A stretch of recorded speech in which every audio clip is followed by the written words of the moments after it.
depending on whose numbers you use, and which industries and types of investment those numbers include, the global AI industry, that is, the industry focused on producing and selling artificial intelligence-based tools, is valued at something like $1/5 to $250 billion as of halfway through 2024, and is expected to grow to several times that over the next handful of years, that estimate ranging from 2 to 3 times to upward of 10 or 20 times the current value, again depending on what numbers you track and how you extrapolate outward from those numbers. That existing valuation and that projected, or in some cases, hoped for growth is predicated in part on the explosive success of this industry already.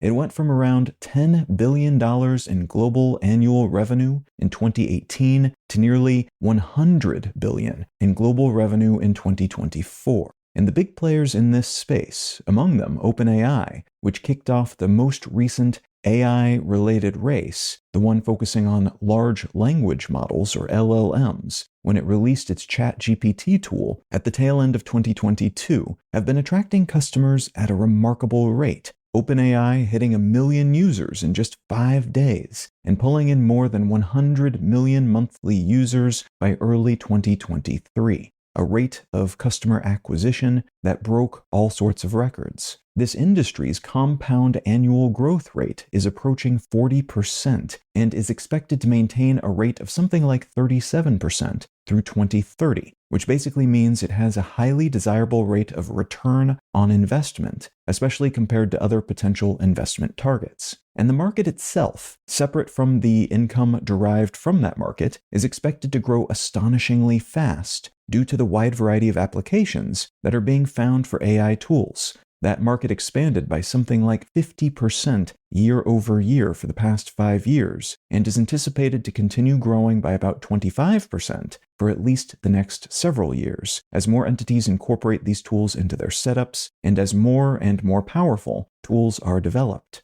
All of which paints a pretty flowery picture for AI-based tools, which justifies, in the minds of some analysts at least, the high valuations many AI companies are receiving. Just like many other types of tech companies like social networks, crypto startups, and until recently at least, metaverse-oriented entities, AI companies are valued primarily based on their future potential outcomes, not what they're doing today. So while many such companies are already showing impressive numbers, their numbers 5 and 10 years from now could be even higher, perhaps ridiculously so, if some predictions about their utility and use come to fruition. And that's a big part of why their valuations are so astronomical, even compared to their current performance metrics. The idea then is that basically every company on the planet, not to mention governments and militaries and other agencies and organizations, will be able to amp up their offerings and deploy entirely new ones, saving all kinds of money while producing more of whatever it is they produce by using these AI tools.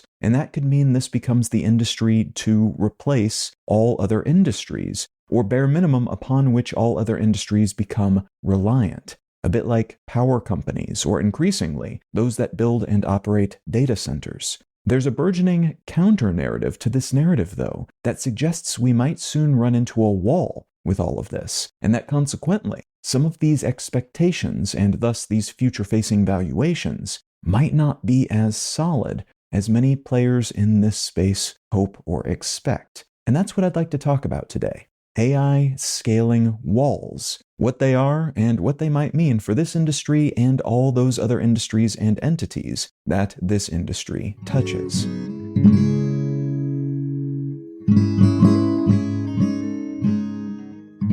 You're listening to Let's Know Things. I'm Colin Wright.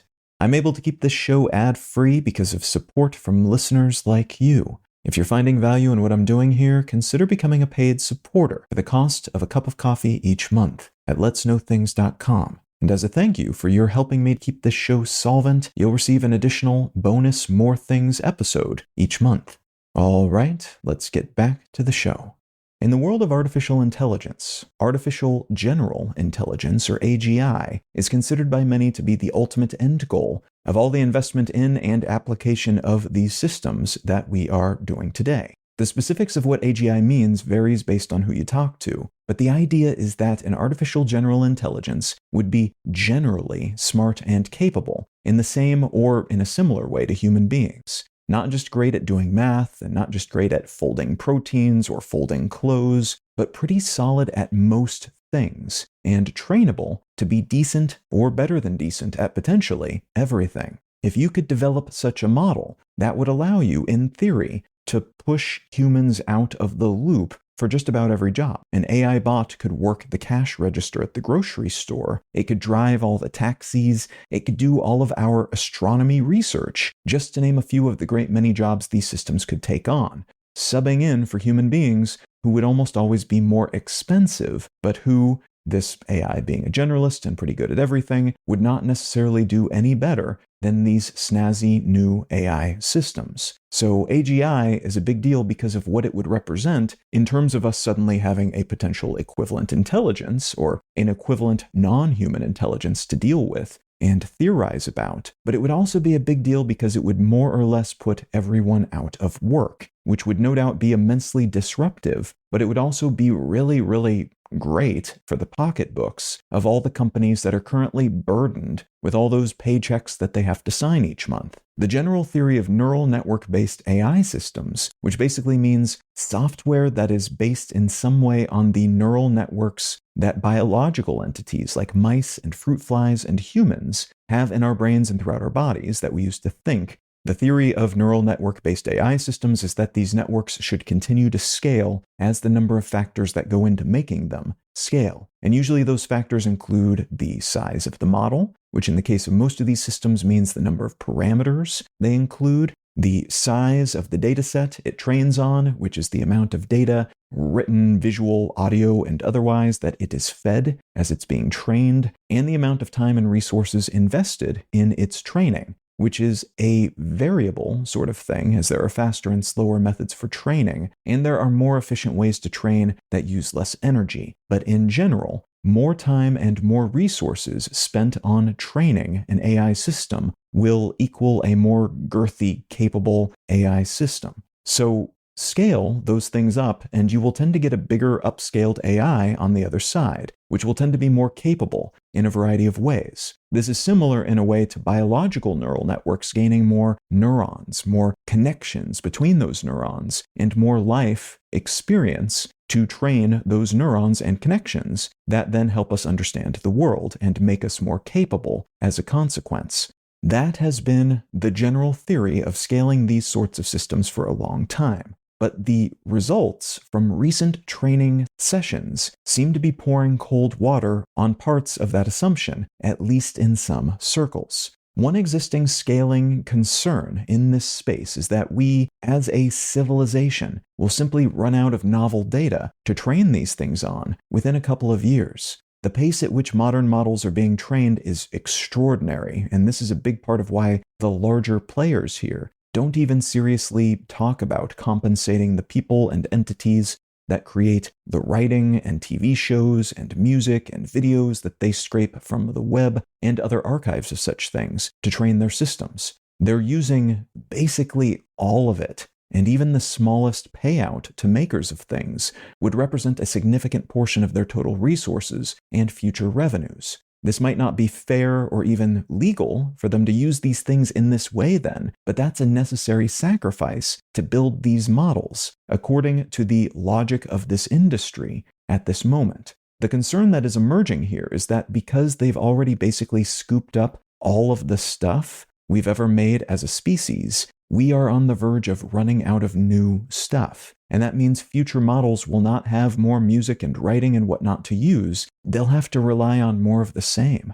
Or, and this could be even worse, it'll have to rely on the increasing volume of AI-generated content for future iterations of itself, which could result in what's sometimes called a Habsburg AI, referring to the consequences of inbreeding on genetics over the course of generations. And future models using AI-generated content as their source materials may produce distorted end products that are less and less useful and even less intelligible to humans, which in turn will make them less useful overall, despite technically maybe being more powerful. Another concern is related to the issue of physical infrastructure. In short, global data centers, which run the internet, but also software and AI systems, are already using something like 1.5% to 2% of all the energy produced globally. And AI, which use an estimated 33% more power to generate a paragraph of writing or an image, compared to task-specific software that would produce the same sorts of media,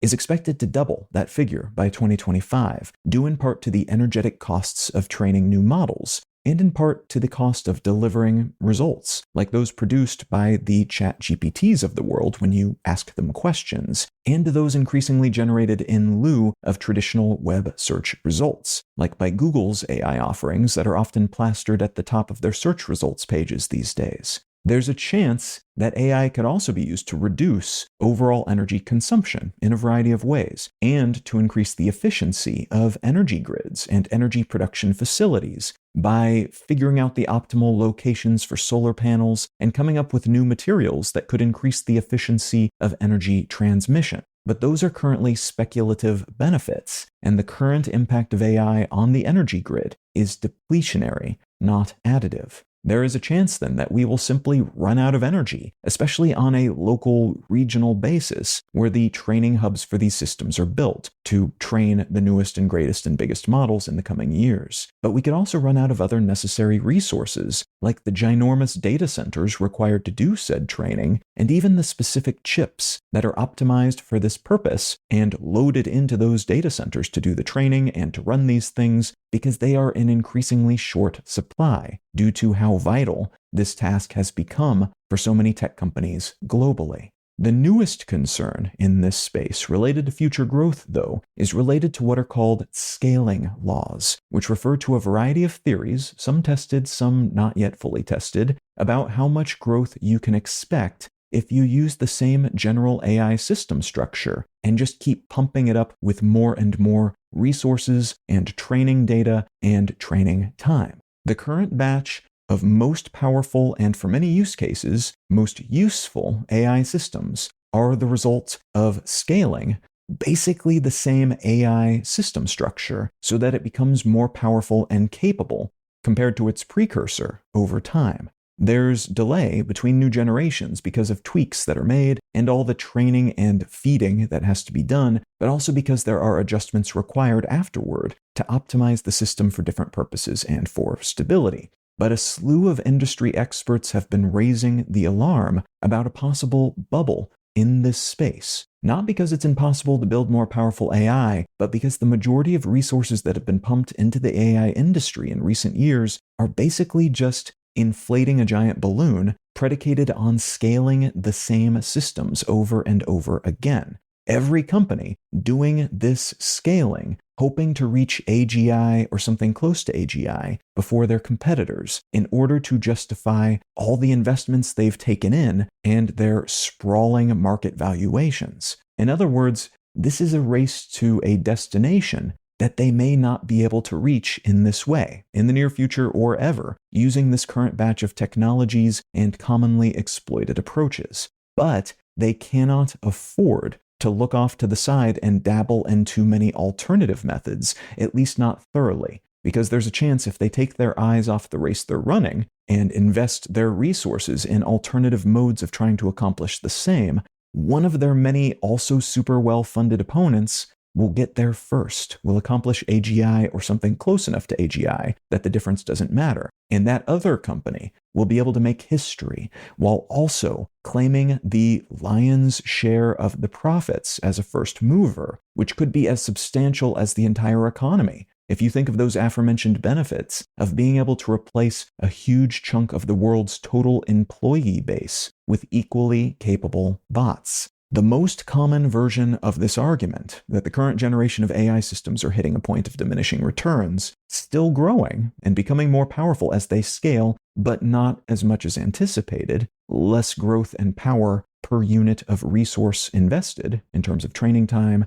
data set, and so on, compared to previous generations. The most common version of that argument says we will continue to see a lot of impressive improvements, but should no longer expect the doubling of capability every 5 to 14 months that we have seen these past few years.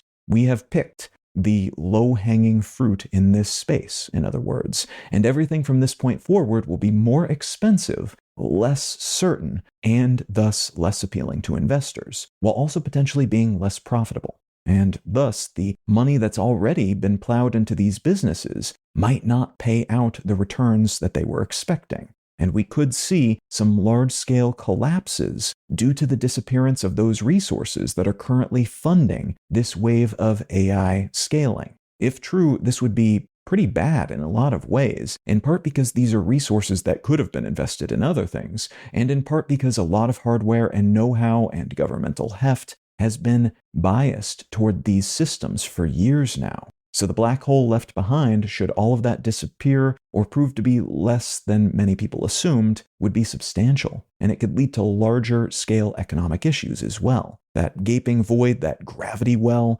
made all the worse because of those aforementioned sky-high valuations, which are predicated mostly on what these companies are expected to do in the future, not what they're doing today. So that would represent a lot of waste and a lot of unrealized and maybe never feasible in the first place potential.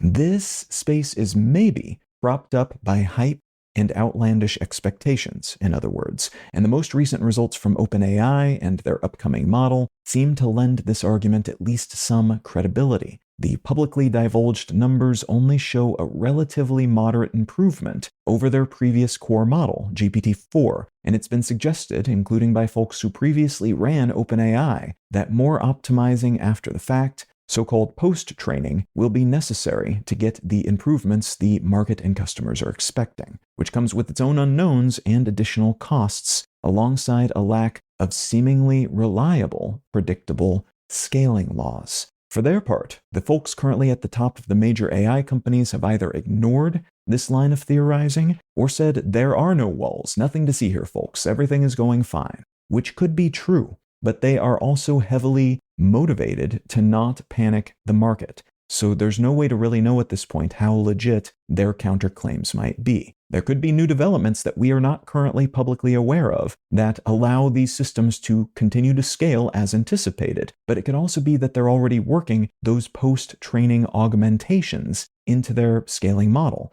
and just not mentioning that for financial reasons.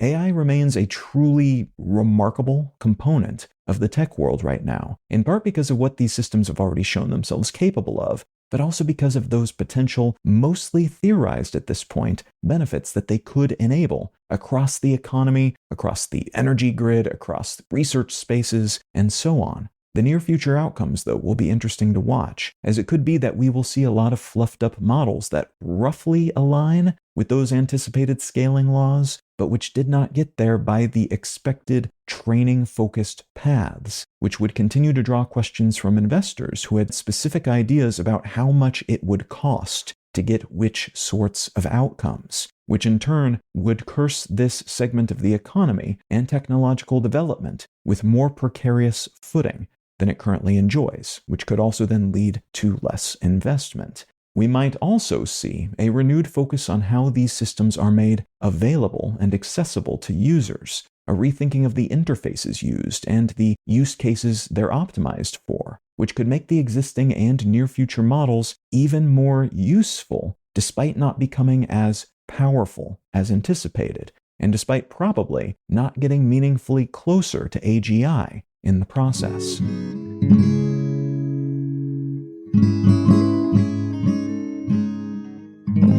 The book I'd like to recommend today is called Through the Grapevine: Socially Transmitted Information and Distorted Democracy by Taylor N. Carson. There was a really good summary of this book provided by the publisher, so I'm going to read that in lieu of my own summary on it. And that summary reads like this. Accurate information is at the heart of democratic functioning. For decades, researchers interested in how information is disseminated have focused on mass media. But the reality is that many Americans today do not learn about politics from direct engagement with the news. Rather, about 1/3 of Americans learn chiefly from information shared by their peers in conversation or on social media. How does this socially transmitted information differ from that communicated by traditional media? What are the consequences for political attitudes and behavior?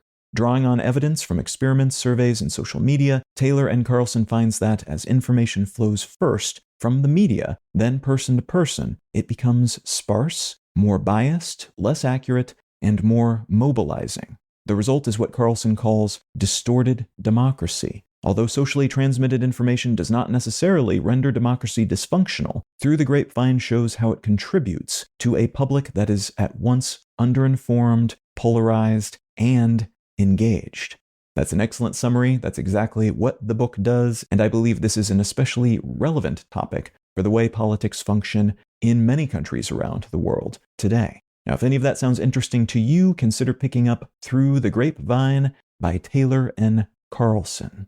Let's Know Things is a listener-supported show. I don't make any money from ads, only what listeners contribute by becoming paid supporters at letsknowthings.com. If you're not in the position to become a paid supporter at the moment, consider leaving a quick review wherever you get your pods. Those help get the show in front of more people and lend a hint of credibility to independently made shows like this one. A huge thanks in advance, whatever shape your support might take.